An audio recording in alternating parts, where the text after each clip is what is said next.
Daniel, why was Haunted Mansion $150 million? Yeah, there's but no yeah, reason. like you look at $150 million. That movie was $50 million more than Oppenheimer. What? Why?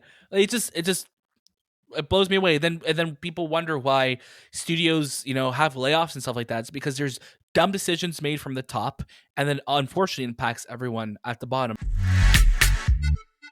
Hello and welcome to the Movie Podcast. My name is Daniel. I am one of your hosts today, and joining alongside me are my lovely, lovely co-hosts. It's Anthony. Hey, what's up? And it's Shahbaz. Hello, hello, hello. Another Mainer a week later. Look at us. We are just staying committed to the process. It's almost like there's no strike happening that's impacting the content. That we're impacting the content that we're releasing. I'm thinking, like I said, I'm going on strike. I'm just waiting for a contract so I can go on strike. Gotcha. Do you think anyone's going to notice that Anthony's gone? I'll be honest with you. Wow. Let's be real. No. I'm kidding. Right now. We'll notice. We'll notice that you're missing. But what you may also notice right now is that we are recording remotely today. So if you are listening to this on the podcast feed and you want to look at our faces a little bit more, go ahead and go and watch us on YouTube so you can actually see our bedrooms, you could see, or our studios, you could see our faces, you could see all of the loveliness that, brings a movie podcast episode to your door, which is amazing. Shahbaz, how are you doing today? I'm doing all right, man. I am living life to the fullest, and I've got a bit of a cough, so it sucks.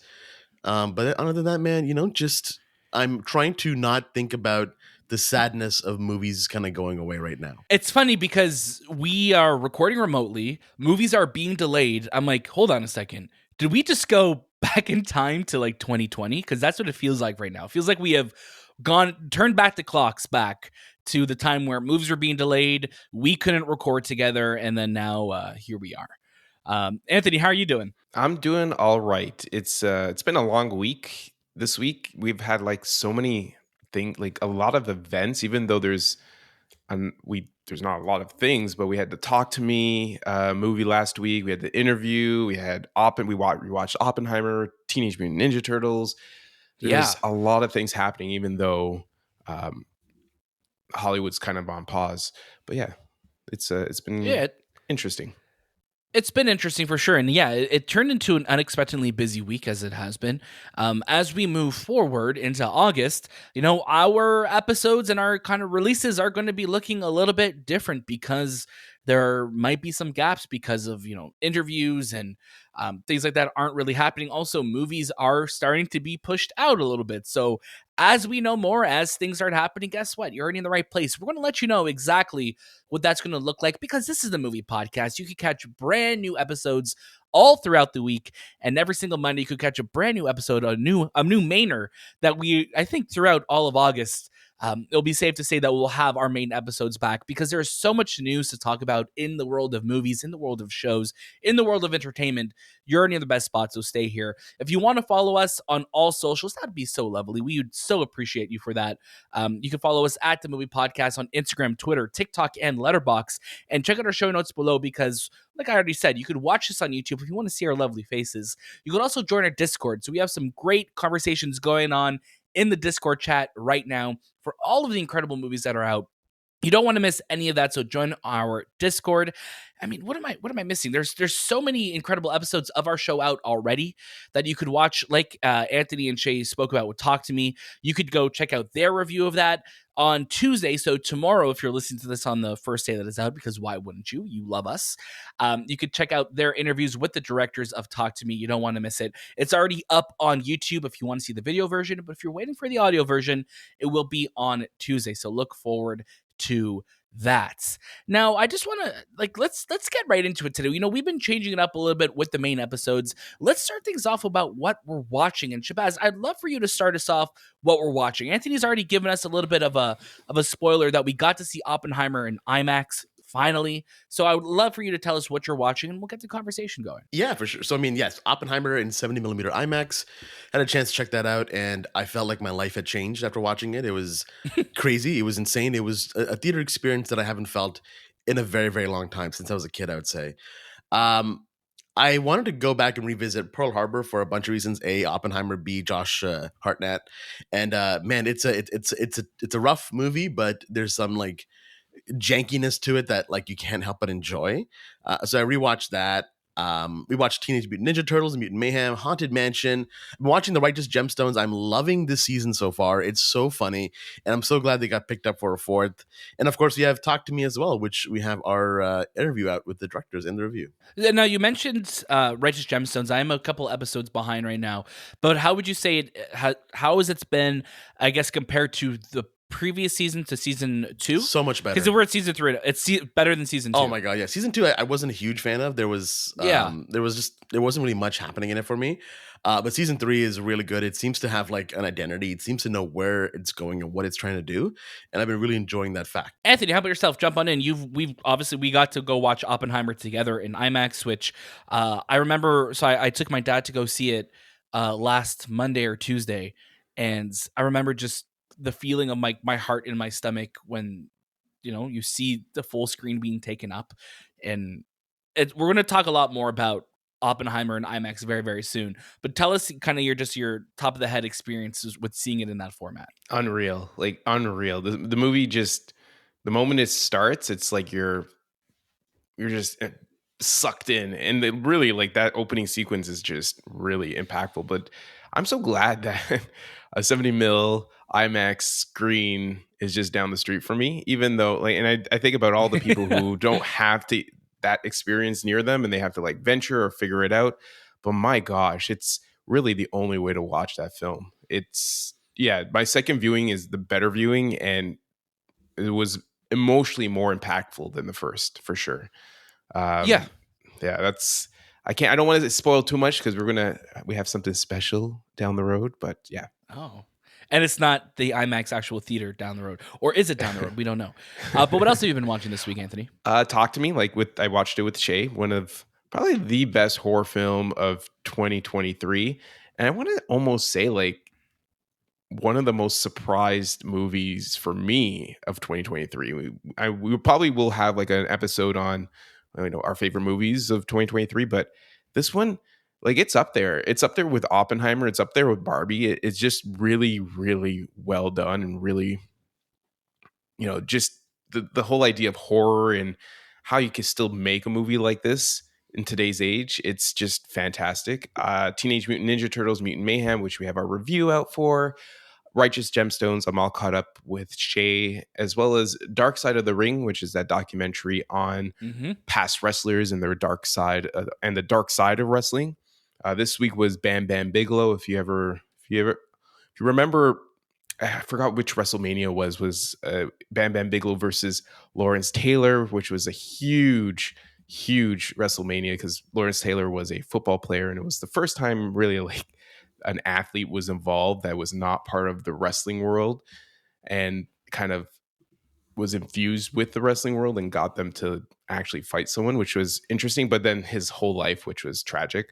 And I watched Conspiracy, which is an HBO movie. It came out a really long time ago, stars Stanley Tucci and Kenneth Branagh. And it's a pretty sad story. It's a pretty it's an awful story. It's the story of the German, because we're watching Oppenheimer, I kind of dived into all these World War II movies and TV series. And this one talks about or focuses on the story of how the German soldiers or the top German leaders figured out what to do with the Jewish people in Germany. And it's like one of the most, it's interesting, but it's also absolutely evil because it's just how people are just discarded. And it's a really good performance driven TV series or TV movie. And it's also really important to watch. I think it's actually shocking, and I couldn't believe it when I watched it because it's something that's so top secret that a lot of people don't know about it. But yeah, it's on HBO. I think it's on. Wow, it came out in 2001. Holy. Yeah, it's on Crave here in Canada. I believe it's on HBO in the States, but very, very well done. But also keep in mind it's a pretty sad story. Wow. Yeah, no, you were really going deep into there. Yeah, no, I like you, like this Oppenheimer has really opened up my mind to a lot of just different stories at the time, and obviously we've spoken about that leading into Oppenheimer. We were watching a lot of just different documentaries and movies that kind of are all set during World War II, and it's and then seeing Oppenheimer, which is a very different perspective of what we're, I think, used to seeing in World War II. But Oppenheimer hasn't left my mind. So I've seen it 3 times. I've seen it. Obviously, we saw the opening night. I saw it with my dad, and I saw it with you guys. The day I also saw it with my dad, later on that night, I went to go see Barbie. So I actually got to do the Barbenheimer, which, let me tell you, seeing both those movies in one day, I don't know how people are doing it, because there's such different movies. So like going from Oppenheimer then to watching Barbie, it really, like, I know that was everyone's kind of original method of suggesting to watch it. Yeah, like you leave Oppenheimer and then you go watch Barbie because it's going to be a lot more upbeat and joyful. And then I remember a couple weeks ago when Shay was mentioning, is like, yeah, no, go see Barbie first. And it's so true, because the weight of the world that Oppenheimer leaves you on, you literally, like, there's no mindset that you could kind of get out of it. You need to sit with the weight of that movie. So Shay, you're 100% right on that note. I also want to ask you guys, now that Barbie and Oppenheimer are both out in theaters and they're both killing it at the box office, I need to know, what's the better movie, Barbie or Oppenheimer? And I'm going to get Anthony to start us off. I'm going to go with Oppenheimer. They're totally different movies. I know you can't really compare the two. They're so different. But they're so different in timelessness and like just production and storytelling and performances. I know it's hard. Like there are great performances. Barbie's story is great, but like this transcends just, it's a human level type of movie. I think it's one of those things that you'll just watch, and the way it's shot, the way we learn about a historical figure. There's a lot of things that this movie tells that a lot of people don't know about, and it really sets in motion, what the world was like then and what we are currently experiencing now. I think it's fitting. It's also going to be one of those movies where people will look at it and say, this is one of the greatest films of all time. I like that. And, I tend to agree with you that Oppenheimer is a movie that has completely shaken me to my core. And it wasn't until the second and even third watching that I was like, this might be my favorite movie of the year right now. And I'm looking at Across the Spider-Verse like, you are still number one in my heart. But Oppenheimer has just stayed in my mind. It's a parasite that stayed in my mind throughout all of, everything that we've watched or experienced. I keep going back, thinking about it, looking at showtimes. I'm just opening up the app and looking at showtimes, even though I'm not going to go.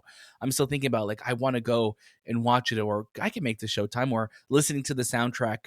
But also, I think there's a word that you said, Anthony, timelessness. And I think Oppenheimer is such a timeless movie that 10, 20, 50 years from now, people will look back at it and be like, this is the definitive film of World War II, or the Trinity test, or about an event that changed the direction, changed the spinning of the worlds. This is the definitive way of looking at history. And I really think that it's up there with Christopher Nolan's best. He's my favorite filmmaker. He's my favorite director of all time. And I know it's recency bias as well, but I just haven't stopped thinking about it. So I'm going to give it to Oppenheimer as well. Shahbaz, where are you right now? I absolutely loved Barbie. Like, Barbie's so fun. It's so good. There's so many things I love about it, especially the fact that everyone just drove out to the theaters to go watch it. The fact that it brought so many people in and it created fans of all ages is amazing. But technically speaking, I think Oppenheimer is the better film, and I loved Oppenheimer for those reasons. But it's no shade to Barbie as well. I think Barbie's No, not at all. fantastic. I think Barbie's going to keep killing it. It's going to reach $1 billion very soon. And it's going to continue to do well. And it's a movie that is going to be talked about a lot, just like Oppenheimer. But yeah, I have to give the edge to Oppenheimer. It's true. Now, there's another thing I want to ask you guys, and I don't mean to put movies against each other, but I do want to ask you your opinions, because we had two, horror or more spooky movies open up this past weekend with Talk to Me and with Haunted Mansion. Now, Talk to Me seems to be doing really well at the box office. I mean, it had a lot smaller budget than Haunted Mansion did, but I'm curious, with our conversations that we've been having with Mission Impossible releasing at probably the worst time ever for a movie release, and especially of all movies, Mission Impossible. Do you think Talk to Me or Haunted Mansion especially would have fared better having released closer to Halloween? I know it's a little bit different when it comes to like A24 and even just traditional horror films that they could release at any time and be okay. But a movie like Haunted Mansion, which we'll talk more about the box office soon, do you think that it should have, really held and released later on this year? Yeah. I mean, I think it should have been a Disney Plus film, to be honest with you, in the fall time period, because I wasn't a big fan of the film myself personally, and Yep, neither and was I. yeah, and it didn't do much for this time period as well. Like, we're in July right now, and I know you're like, oh, but you like Talk to Me. Yeah, Talk to Me, for some reason, it feels timeless. Like, you can watch that movie in Christmas still. It not that it's a Christmas film. and you will, because you're known for the Christmas horror movies. I am so known that's for the true. Christmas horror movies, yes. But it's just a movie that it doesn't have.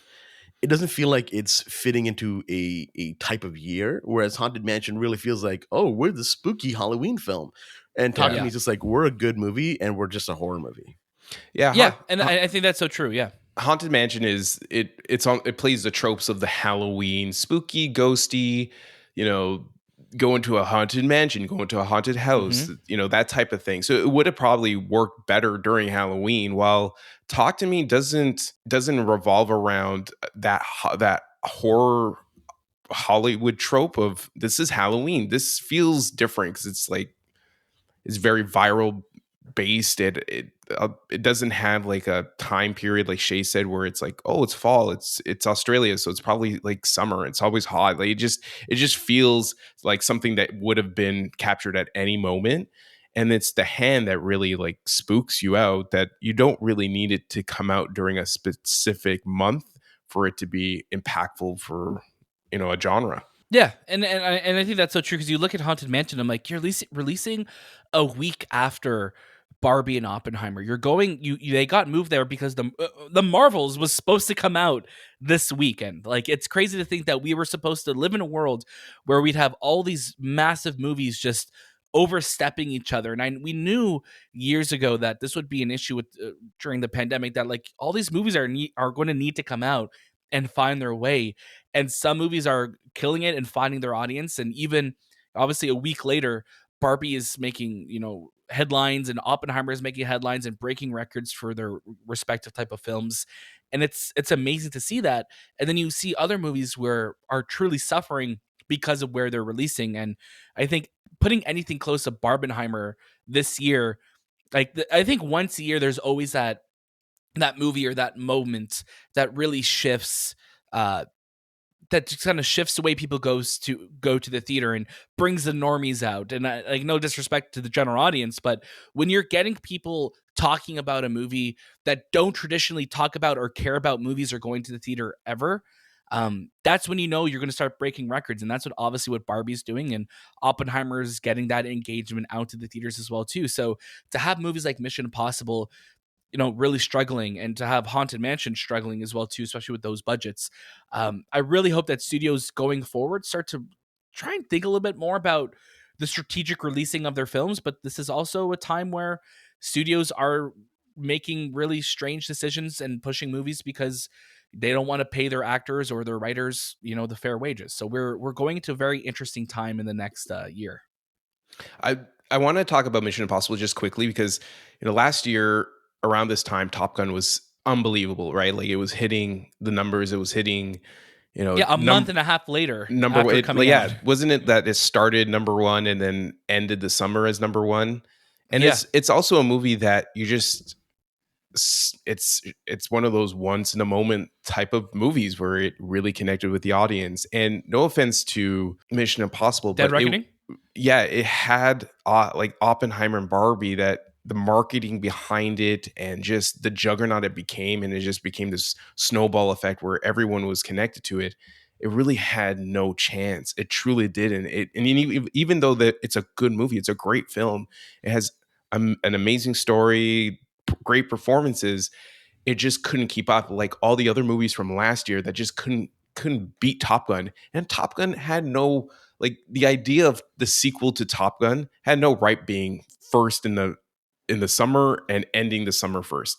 But it was Yeah, and so being as good. good Like, as it was, right. yeah. So it just had the competition this year, especially Tom Cruise. I know he's probably like, I don't know, punching a wall or something. I'm not too sure, jumping off a mountain, but Yelling at the COVID robots. I just, we had this perception of, well, look, this is Tom Cruise's downfall. Now, what's the next Mission Impossible? And that's not the case. I think it's just No.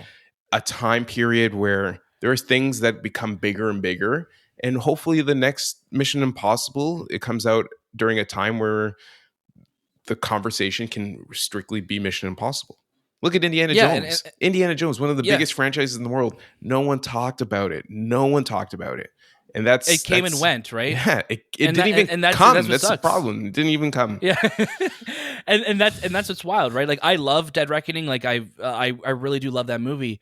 But when you're in a time where no matter how big your movie is, you're going up against a pop culture phenomenon. Like, Barbenheimer was a year of in the making of just going bigger and bigger and bigger. And it's like, no matter what you're doing, the fact that you're going up against Christopher Nolan, who always, has success at the box office, and Barbie, which is a film that's been marketed more than I've ever seen a movie be marketed before. It's like, you can't win that. That's Mission Impossible itself. You can't do it. You can't beat that. And the fact that they were losing IMAX screens, so you're losing more money because of those screens. And now, because it didn't make as much money during Barbenheimer, it lost screens from distributors or exhibitors. And now it's like, okay, now you're gonna only make less and less money because you're not gonna be playing on as many more screens. And I hope Paramount sees that and be like, yeah, we really messed up the release for this, because it's a great movie released at the worst possible time. Now, it's been a while since we've done a news jingle remote, so I'm just going to do it, and we're just going to have a good time with it. We're going to make sure it works, okay? Are you the only one doing it, or are we all No. doing it? Like, I'm just going to do it. Like, I'm just going to say the words that lead us to go into the jingle. Okay. Okay. Let's get into the news. My I God. mean, that was some Oppenheimer shit right there. It was a little everywhere.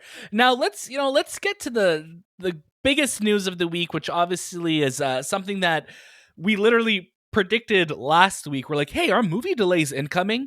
You bet your ass they are, because Sony Pictures has let the world know that there are a bunch of delays coming, starting with, of course, the one that we all knew was going to happen, Beyond the Spider-Verse. Not only was it delayed, it was just taken off the schedule completely, which, having watched Across the Spider-Verse and then hearing, and some animators speaking out against, the crunching conditions and the craziness of getting that movie made, there was no way in hell this movie was coming out in March. There was no way in hell this movie was supposed to come out less than a year later. Before we get to all the other delays, Shahbaz, what are your thoughts on Beyond the Spider-Verse just getting removed from the schedule, and when do you think it's going to release?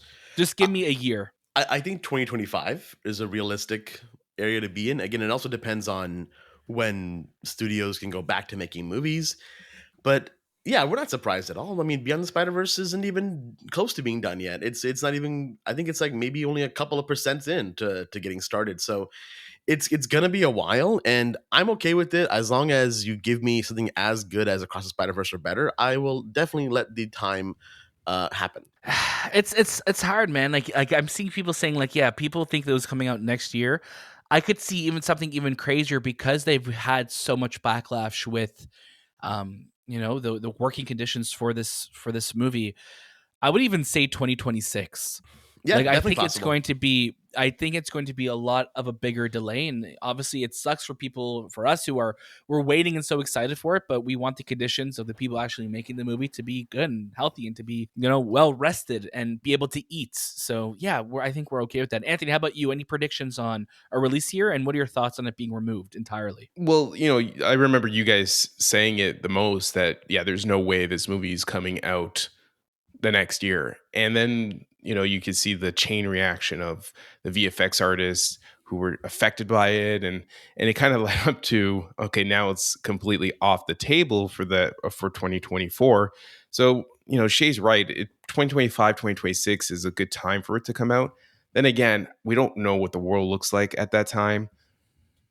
VFX artists right now are being laid off because there's not a lot of productions happening. So, Mhm. I don't know. I don't know what to expect in the coming years, but yeah, it could be even longer than that. It could be 2027. I'm just thinking, if they don't figure out this strike, because everything is being pushed back and back and back, and then we lay off a bunch of VFX artists because there's not a lot of work, do they even come back to this line of work because of the amount of stress that, there's a lot of things. They can go into video gaming. There's a lot of options and avenues for VFX artists. I don't know. We'll see. Yeah, there's a lot of dates, and I'm looking at some of these other dates that Sony has announced in the past. So they have like June 27th, 2025, and they have dates in 2026 and 2027. So I wouldn't be surprised if it slides into one of those release dates. But also, like you said, Anthony, nothing's guaranteed at this point. We don't know what the future holds. What if, like, Beyond the Spider-Verse, if it's going to be a bigger sequel than Across the Spider-Verse was, then maybe that even takes 5 years to make. You know what I mean? Like, you never know. And you look at the time between Into the Spider-Verse and Across the Spider-Verse, it's 5 years in between those movies.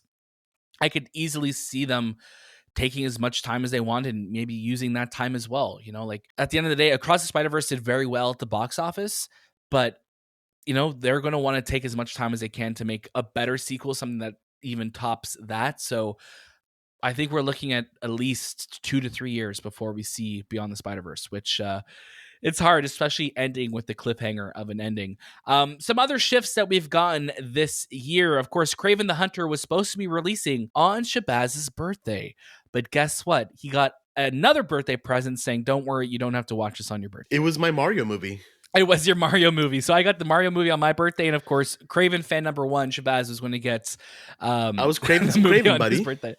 Kraven some Kraven. So Kraven has been pushed from October 6th, and it is now going to be releasing all the way into August 2024. So that's a huge push. I'm surprised. And I think seeing this happen, I'm like, okay, I don't know if this is because there's a lot of work to be done left on the movie. Are we getting to a Morbius scenario? Remember when the first trailer for Morbius came out? And it's like, oh, from the studio that brought you Far From Home. And then by the time the last trailer came out, it was from the studio that brought you No Way Home. Because it was been so long between the marketing cycles. Do you think Kraven's another movie that you think Kraven's going to be like another Morbius, Anthony? Definitely. I think it's on the right track. A year from, it's like, it was supposed to come out 2 months from now, and it's postponed a year. I was telling a friend who worked on it, who wasn't even aware of the pushback. I was talking to him on Friday, and I said, yeah, Kraven's been pushed back. He's like, what do you mean Kraven's been pushed back? Yeah, it's been pushed back a year. He's like, a year? I worked on that project for so long. And it's like, he was so shocked. And I don't know if it's, I haven't really looked at the release schedule of 2024. So I don't know if they don't want to compete with anyone. So August is a good time for a movie to come out for them at that time. But a year?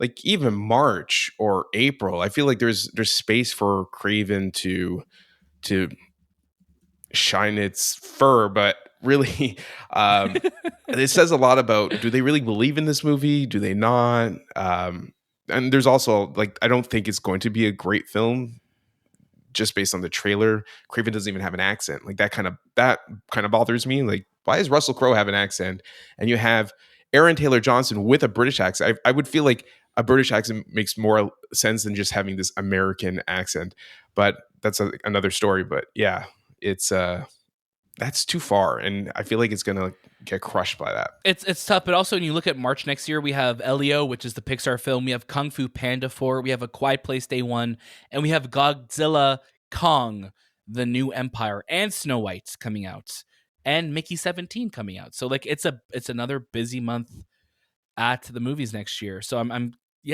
again, if these movies are even going to be releasing, right? Because at this point, who knows? Who knows what's actually going to be coming out, what's going to be sticking to its schedule. Some more delays that we got this week for movies that were supposed to come out this year. Ghostbusters Afterlife, the sequel to that, which was supposed to be coming out this Christmas, this December, has been pushed to March 29th, 2024. So there you go. There's your March movie for next year, Anthony. That's where Ghostbusters is going. Again, really weird spot for Ghostbusters, where I feel like if you're going to release a Ghostbusters film, I feel like why wouldn't you want to release it in October, where it's like people want to watch some spooky stuff? You know what I It mean? makes sense. Even like the last one came out, what, November? Was it November time? Ghostbusters Afterlife came out in, I will tell you right now, November 19th.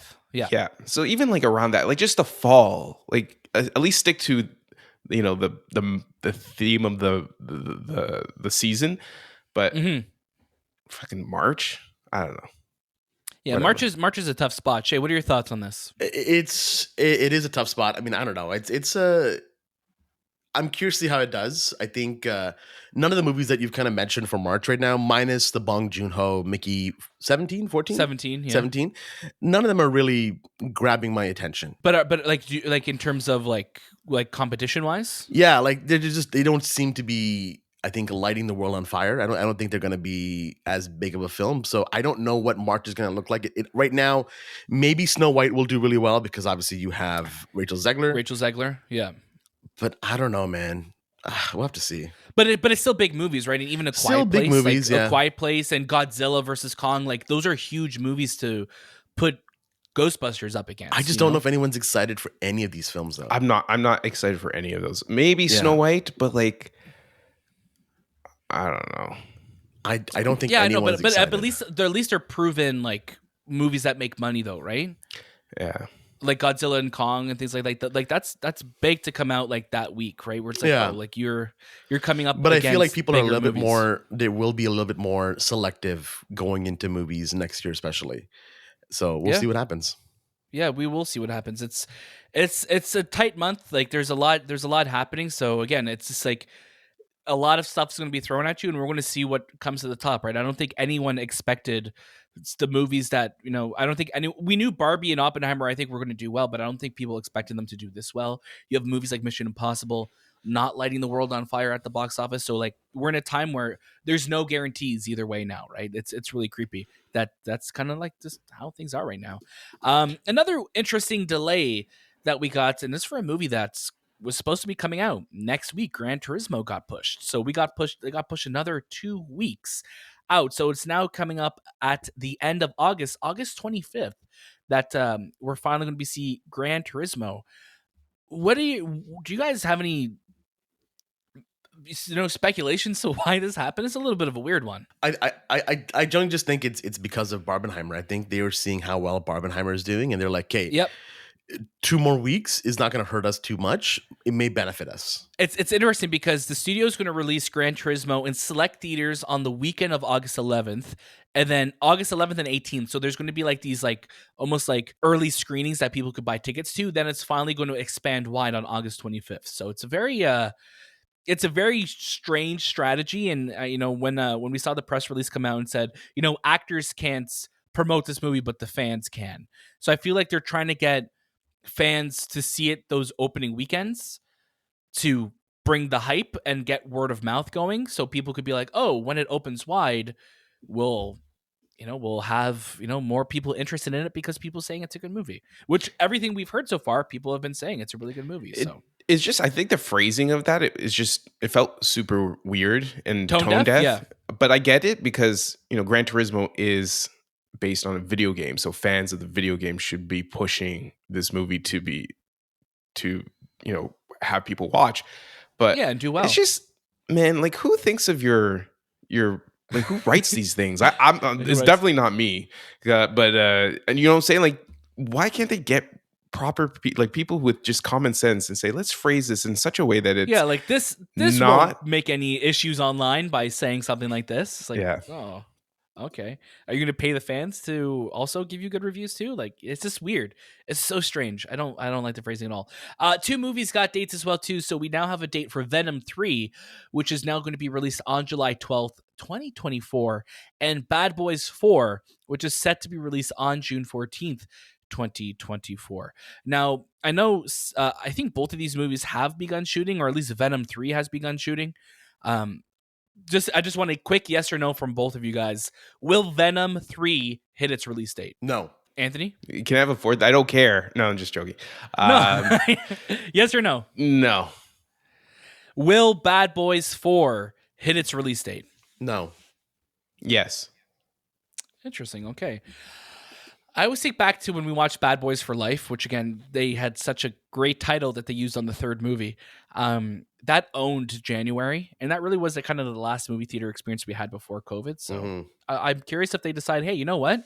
Let's go back in a January spot, and we'll see what happens, because we're not that far. Like, that's a year away, and like I always think about, like, I feel like back in the day we used to get trailers for movies that we'd get like, oh, a year from now, and I think of Interstellar, or I think of, you know, like just movies in general. Will be like, yeah, like a year from now, this is the movie that you're going to be watching. And the fact that we're like 4 months out from Aquaman and the Lost Kingdom, there's no trailer. You know, there's so many movies that are supposed to come out very soon, and we haven't seen anything. It's a little, it's very concerning. And I know we're in a weird time right now with the strikes, but still, it's like the marketing for movies is. There's some movies that like don't get marketed, and then studios wonder, whoa, why didn't it do well? It's because people don't know about it, right? Like, you look at Haunted Mansion. Who knew that movie was coming out? Like even us in the industry were like, oh wow, that's coming out in July. That's in a couple weeks from now, when we started thinking about it more. I think it's just, they spent so much money building these movies with a budget like, I don't know how much Haunted Mansion had. I think maybe like 200 million or something like that, from what I It was remember. like 150, I think. Okay. And then you got to invest more money, and you as a company probably are not going to make it because you just don't have the money. Just from what we've learned in the past, 3 weeks, 4 weeks about studios and how they run their business. And it's just, why should they market something that, Oppenheimer and Barbie had the opportunity. It was really Barbie that had this huge marketing opportunity, and they took advantage of it, and they made it something. And Oppenheimer kind of rode on its back because of it. But a Haunted Mansion or Gran Turismo, or I don't know, what's the Marvels, there's no marketing for it. We got a trailer for the Marvels, but like there's no setup. And I feel like it doesn't take that much to build setup, because you have social media available for you.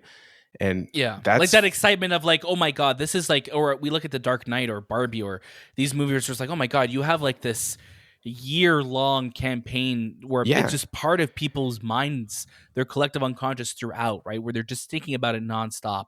I know there's so many movies coming out now, so I know there's so many other distractions, but I felt like Barbie and Oppenheimer felt special because I've been thinking of them as special for the last year. You know what I mean? Where not a lot of movies do that anymore. You had a strategy, and without a strategy, your movie will come out, will make some money, and then will be forgotten. And that's the thing. That's the problem with Hollywood. Is there's so many movies that come out, they don't have the marketing, no one talks about it, and they just become forgotten. Like, Talk to Me.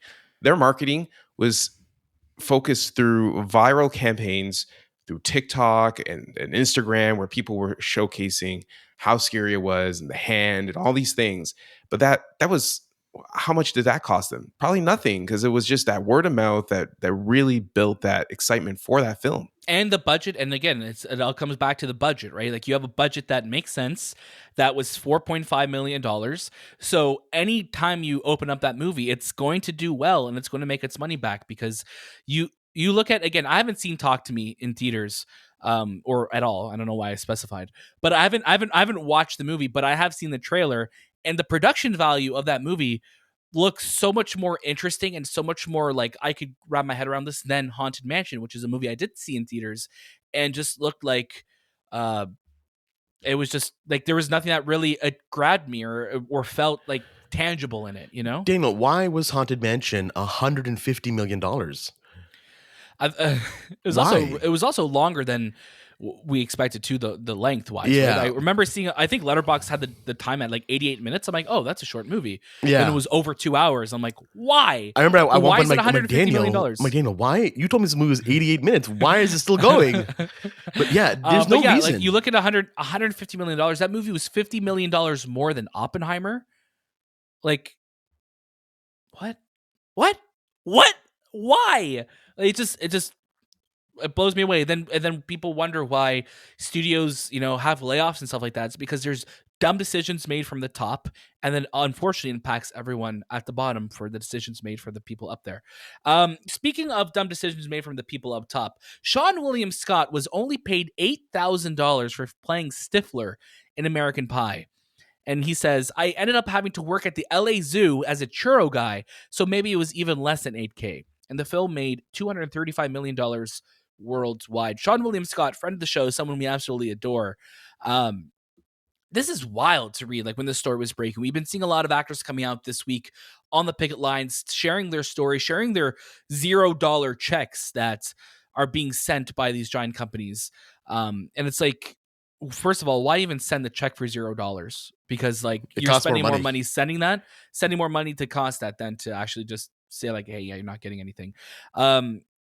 Yeah, this is ridiculous. Has there been any other stories this week that have kind of jumped out at you? I know there's been a lot in terms of like actor residuals and things like that, but or is there anything that's kind of opened your guys' eyes this week to like a perspective that you did not expect with everything going on with this actor strike and with the writer strike? I mean, yeah, there's the idea of residual checks, I think is so interesting. You always think that, okay, a movie did really well. I mean, yes, sometimes the actors are hired on. Like American Pie was a phenomenon. Like it hitting 235 million worldwide was insane because it's a low budget indie kind of looking film, and it did really, really well. Now, do the actors have to negotiate prior to their signing? Like, hey, if the movie does well, can I get some box office residuals, et cetera, et cetera? You kind of wonder about that too. But also, everyone in that film was a brand new actor, minus Eugene Levy.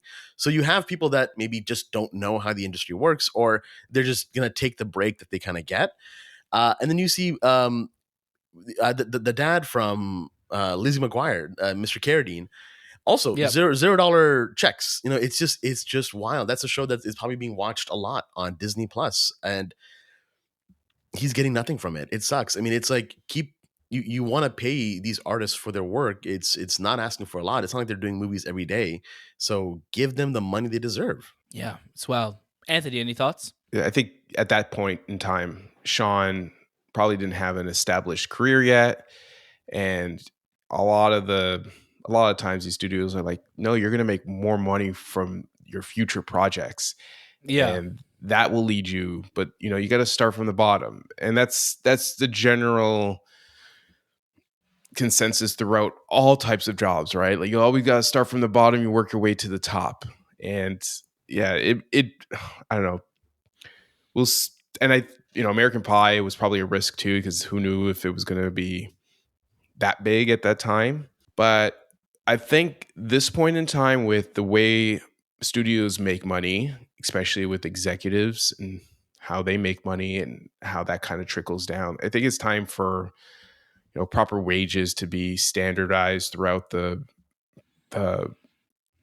union and throughout the whole Hollywood circus. Bubble. Yeah. And just really focus on delivering great content and great movies and great storytelling, and hopefully that will connect with the audience that will generate the revenue to continue doing these amazing things. And yeah, I don't want to see artists getting $0 checks. That's just, it costs more to send the check. Why? Like, I don't understand. Why would you send a $0 check? It's ridiculous. It's computer automated, right? Like, I'm guessing it's just like, yeah. But yeah, it's just like I said last week. It's this boiling point of all these things that build up, and I don't know what Hollywood looks like in the next couple of years, man. It's like Mad Max right now. It is. And like you look at like even with our show, and it's like you just look at what's coming, and it's like, okay, TIFF is around the corner. we're getting announcements for all these movies coming to TIFF. Is that going to happen? Are these studios going to decide, you know what, we're not going to release our movie here? We're seeing movies shift around, so it's like everything feels up in the air right now. On the topic of TIFF, we had Hayao Miyazaki's The Boy and the Heron, which is going to be releasing and debuting at TIFF at the gala presentation on September 7th, which is massive. It's the first time a Japanese film or even an animated film has opened the festival, and we've been hearing amazing things about this movie. So it's great that it's going to be opening at a festival that we love here, and it's local to us. So we'll be looking forward to that. Speaking of movie theaters, though, and we were talking about the Marvels and IMAX a little bit earlier. IMAX has just announced that there's going to be they're expanding their their long-term partnership with Cineplex, obviously, because who else is there in Canada for them to expand their relationship with? So over the next, it looks like the next 5 years or so, we're going to be getting obviously the 24 existing IMAX locations.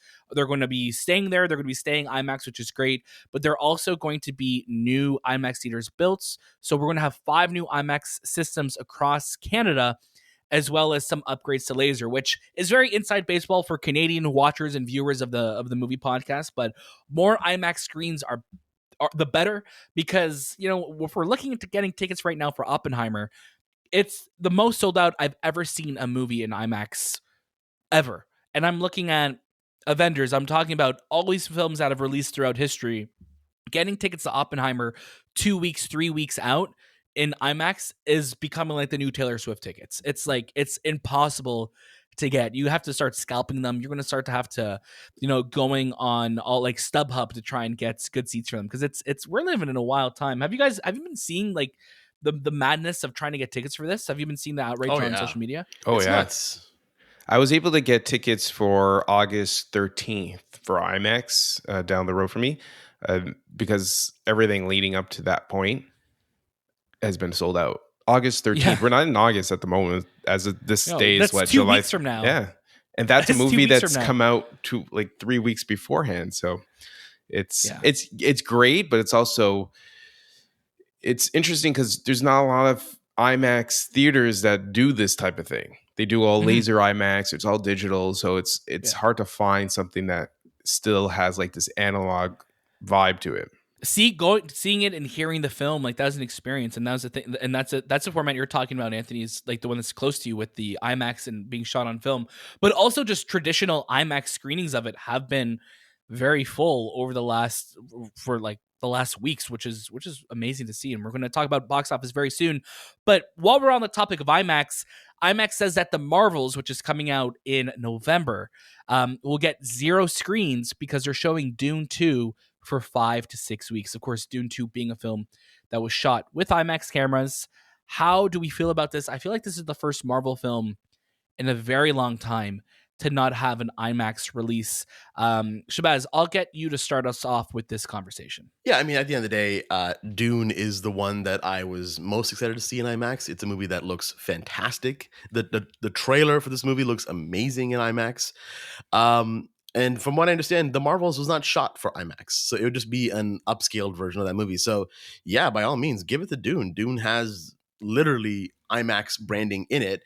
It's a movie that did so well. The first one did so well in IMAX. 25% of its box office came from IMAX. So yeah, give it to Dune because it's gonna kill it. It's gonna be the Oppenheimer of that time. I don't think it's gonna do as well, but let's see. You don't think Dune 2 will do as well as Oppenheimer? I hope. I hope I'm wrong. Sometimes I worry. Yeah, it's you're not wrong to worry.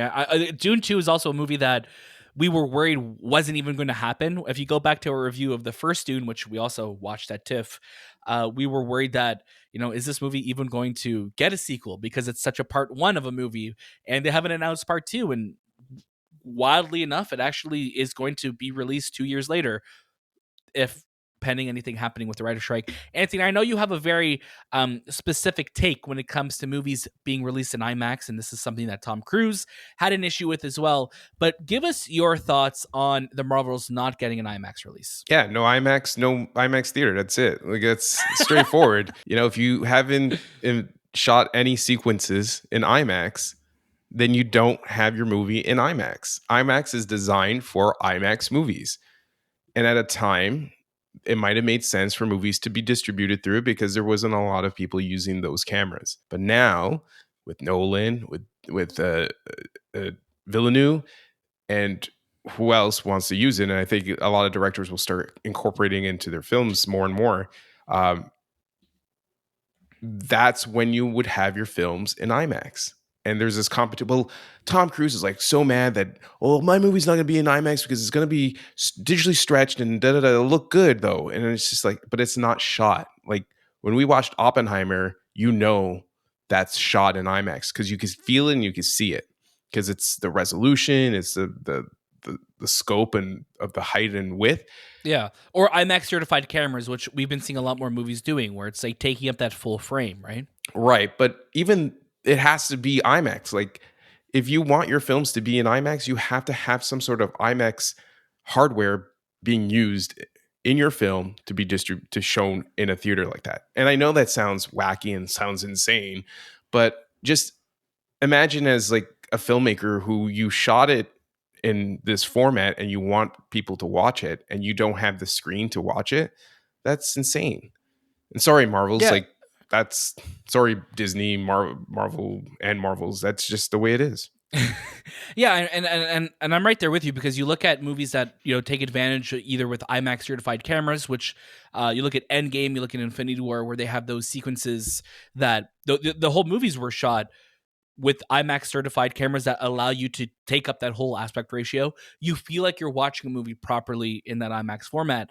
And I think what happened for a long time is that IMAX was used as, we're just going to show the movie in IMAX. And it's going to look great on a big screen. But when there's no shifting IMAX aspect ratio, or it just feels like a movie that's just being released in this format without any additional reason too, especially if there's competition at the time, right? It'd be different if a movie was releasing in IMAX and using an IMAX screen, that it was taking it away from a movie that actually shot it in IMAX, right? And I think that's also the distinction here. I think of a movie like The Batman, which we watched for the first time in IMAX, and it looked great on the huge screen. It didn't have any shifting IMAX ratios, but it also wasn't taking a screen away from a movie that was in IMAX. So if you're having a movie like Dune, which I think is going to be a huge phenomenon later this year, hopefully coming out, it having so many aspect ratios, it having so many shots in the larger aspect ratio, it deserves to be seen on IMAX, right? 100%. And I think a lot of the time studios were just kind of abusing that fact of like, oh yeah, we'll put it in IMAX and we'll get double the price for a ticket, but you're not getting double the experience of watching it in that format, right? Let's get over to box office. Cha-ching! Cha-ching! I know it was weird. It's weird doing it. It's weird doing it remote. Okay, doing the cha-ching. I know. It's weird. In terms of box office, pretty substantial. I mean, Oppenheimer earned 174 million at the domestic box office, bringing its total to around 400 million at the global box office. It's already outperformed the lifetime grosses of the two prior Nolan films efforts. Being Dunkirk and Tenet. Yeah. It for some reason says on here Batman Begins. I don't know why. Batman Begins. Oh, I lifetime guess because, lifetime grosses of Batman Begins and Tenet. Batman Begins. Yeah. Yeah. Haunted Mansion and Talk to Me. Haunted Mansion debuted in third place with 24.6 million from 3,700 theaters, while Talk to Me did about 10 million, except obviously Haunted Mansion, $150 million budget. So there's that you have to kind of worry about. So Haunted Mansion actually opened up lower than what they were anticipating. And that also was already low. So they were anticipating 35 million. Yeah. And Talk to Me did 10 million from about 2,300 theaters as well. Oh, amazing. Yeah, which is the second biggest start in wide release for A24, following Hereditary, which 13.6 million. And then Sound of Freedom is added another 13.6 million from 3,400 theaters in its fifth weekend. The movie's grossed about already $150 million, which is pretty crazy. Elemental still doing well. Mission Impossible took the fifth spot with 10.2 million, and that's pretty depressing. But Barbie's still doing pretty hot. I'm trying to find the Barbie numbers exactly. I have it here on my screen if you want them. 93 million, right? There you go. Yeah, 93 million. That's wild. For a second weekend? Yeah. Wow. Crazy. I was seeing another breakdown of Oppenheimer, where it's total cum that it's anticipating to make worldwide by the end of its run between 740 to $900 million. Isn't that like, again, if you were to tell anybody that, yeah, listen, this 3-hour biopic of of somebody from World War II is going to make almost $1 billion at the box office, you know what I would have said? It must be directed by Christopher Nolan. That's why. No, I'm kidding. That's absolutely insane to see that, like, the numbers that it's doing. And it makes me so happy though, because it's an original film. It's Christopher Nolan. It's doing well, and Barbie and both Oppenheimer are just doing so well this year. Mission being in 5th place is absolutely depressing for a movie that deserved such a better release window, or just, yeah, that's tough to see. That's really, really daunting to see. So let's get to some trailers. Trailers. Okay, that was an interesting way of doing it. We have a few trailers that dropped this week. We had Saw X, or Socks, which we got our first look at that. We have The Exorcist Believer, and then, of course, Gen V, which is the sequel series, a side spin-off series of The Boys. Who would like to start us off? Anthony, anyone that stood out to you this week? Anyone that you want to talk about? The Exorcist film, which is, I guess, the sequel, or the, I don't know, the 3rd or 4th one is to the main Exorcist. Just didn't do it. Like, it's a movie that, or it's a franchise that's hard to recreate, especially from the first one. And now that they brought back the original mom, Ellen Burstyn, it just, now it's like comical, where it just, you don't have it, because it was done in such a time period where it made sense. And now you got these 2 girls that are being possessed, and they're wreaking havoc. And I don't think it'll be as scary or as impactful as the first one was. But we'll see. Again, it's coming down during a good month. It's coming out during Halloween, so we're, the month of Halloween. So that at least makes they sense. made the right choice there, right? Yeah, Which is good. but it's also directed by what's his name? David Gordon Green. David Gordon Green. And his last 2 films were not great, and those were Halloween. It's also interesting because this was also the movie that they're like, oh yeah, the first one we're going to release in theaters, and then the sequels will release on Peacock. So it's like, Peacock also just announced that they lost like $1.5 billion this year. So I don't know if that's the best decision when a studio needs money to just kind of drop things on a service like that. Shahbaz, how about you? Any trailers stand out to you this week? Not really either. I mean, Saw 10 looks like the same Saw. Like, I don't know why it's coming out. I mean, from what we've been hearing, they pushed it up because they were really happy with how this movie looks. I'm surprised by that. So I'm curious when this film comes out how it actually does.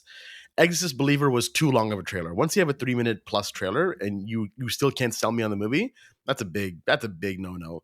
And Gen V just looks like more boys, which is either a good thing or a bad thing. I don't know. I mean, I love the boys. We all love the boys here. But how can you keep it interesting and keep it spicy still? I think that's what's going to be interesting. And I think when it comes out, we'll definitely have our review out for it. I'm curious how it does. Yeah, and I think we're at that point where it's like, yeah, it's more boys. Fans of the boys will probably be, hoping or looking forward to it, since we still don't know when season 4 is going to come out. It's going to probably be sometime next year at this point, but yeah, we're just gotta wait and see what's coming out. Yeah, there wasn't anything trailer wise this week for me as well too, that really did it for me. We did get a new trailer as well for Teenage Mutant Ninja Turtles, which of course our review is out, and it's out this week in theaters. But that's really about it this week on the Movie Podcast. Is there anything else that you guys want to talk about? Anything that's on your on the noodles right now that you want to bring to the good people? No. For those watching, Shay did such a dramatic lean into the microphone, and he's just like, you know what? No, there's nothing I want to talk about. I decline. I decline to answer. We are in an uncertain time right now with the writer's strike, with the actor strike. And of course, as we always say in all of our episodes, that, there would be no movie podcast without writers or the actors who bring their words to life. So we're in full support of them. But we are, for our show and for fans of the movie podcast, it's an interesting time right now. So as we have new episodes, as we have new reviews and whatever interviews come our way, make sure you're following us on Instagram, Twitter, TikTok, and Letterboxd at The Movie Podcast. That is the best place to find out all of the cool stuff that we're doing. We're releasing a lot of videos on Instagram and on TikTok especially. So if you're on one of those platforms, please consider following us, leave a comment, like the video. A like goes a long way, a comment goes even further. So please, it helps us out a lot in growing what we want to be the best movie community out there on the internet. We have a great team here between the three of us, and we really want to keep growing the show. So please follow us on whatever social media service that you're on. We have lots of great giveaways going on and lots more coming. So stay tuned for all of those and more. And if you're watching this on YouTube, please like, subscribe, leave a comment below, and join our Discord. We're having some great conversations in there. Shay's been killing it with the questions every single week. We're having some really fun conversations. So please, come talk with us. When every time we see somebody new joining the server, it's always a race, I think, between the three of us to say hi first. So it's always we like what we're doing here. We want to keep doing it. And of course, the TIFF is coming up very, very soon. So stay tuned for our plans for that and so much more. We have a cool event happening this week. So of course, if you want to see what we're up to, you got to follow us on the socials. Our personal socials are also in our show notes below. That is your Bible for everything the movie podcast. Follow everything that we have going on there. That was this time with the movie podcast. And we'll see you next.